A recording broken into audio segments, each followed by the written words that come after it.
Hi, this is Nicole Guerrero. This is my parent-teacher conference for my classroom management class. Here we go.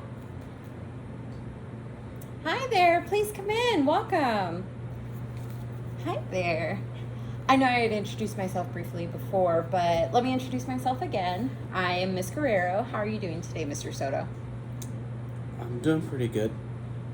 Actually, a little nervous. How are you doing today? I'm doing great today, sir. Thank you so much for asking. Um, and honestly, you don't need to be nervous. Here, let's just take a moment and calm the nerves. Let's breathe in and breathe out. Okay. Honestly, sir, there's nothing to worry about. We're pretty much on the same team when it comes to how much we believe in Tessa and how much we want to see her grow. So, the main reason I pretty much called you in was because I want to talk to you about Tessa's behavior in school. Okay, look, I know my daughter can be a lot. I really don't know what to do with her. If you don't mind my asking, what do you mean? My wife was the one who was able to manage with her. It seems like since she's passed away, I don't know how to manage her behavior. Anywhere we go, much less help with her with anything. The hardest part is knowing that she just wants her mother, and I can't be that for her.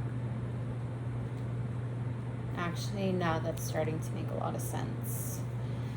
Here, let me show you a couple things. So, this is actually Tessa's take-home folder. Okay. And this is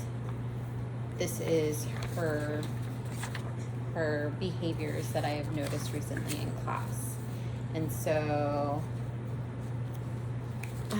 I hope you don't mind. I've been taking some notes and I'm just going to talk to you a little bit about them. And so I want to show you some things, like how things with her have been progressing in the classroom. So every morning she starts off, or school starts off at 7:30, but I noticed that she's been consistently late. Now, normally this is a problem, but as I recall, you lost your wife about a month ago. Yeah. Yeah. I mean, I would just like to say I'm so sorry for your family's loss. It's never easy to lose a loved one, much less a partner. Thank you. Of course. Just so you know, also some behavior that I've noticed with Tessa has been signs of closing off to the world. Like, yes, Tessa's a very active child, and she can be vocal, but only to scream when it's not an appropriate time. I've tried to talk to her to try to get her to understand that this is not something that we do during school, but it seems like she likes the attention that she gets from everyone, especially me. I write these behaviors in her take-home folder, wanting to let you know as much as possible about her behaviors. But when the folder gets sent home, it doesn't come back with a parent initial. See, let me just show you what I mean. Thank you. So, I mean, I wasn't ever really sure if you had seen it, since there are places to put parent initials right there, but they weren't signed. Now, as a teacher, I want to help every student as much as I can, but I would like to talk to you about how I can best help your daughter. Thank you. But I don't know how to best help her. And that's okay that you may not know. The question is, do you want to help your daughter? It seems like she could really use her dad right now. Yes, I want to help her in any way that I can. All right, Mr. Soto. So, what can I do to help you with her?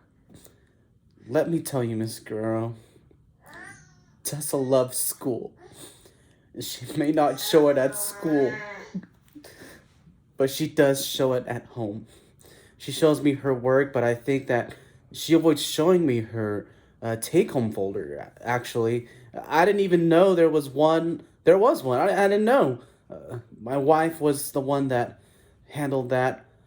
I think that the best way that you can help her is by showing her affection. I have been dealing with a lot of pain of my wife passing, and I feel I may have neglected showing her any kind of affection. I mean, I will try to do it more now, but it would be good to also give her attention from a female point of view. And actually, that's a really good idea. Like, I honestly haven't known how to be able to help her, but I feel like you're right. Like, maybe just getting down to her level when she's acting out in her class is the best way for her to feel like she's being listened to. Now, for the tardiness situation, Mr. Soto, we need you to put your best foot forward to help her arrive at school on time. Maybe you can set up a morning routine to try to figure out timing about how long it would take you to get her ready and what time you would need to leave your house to make sure you're at school on time.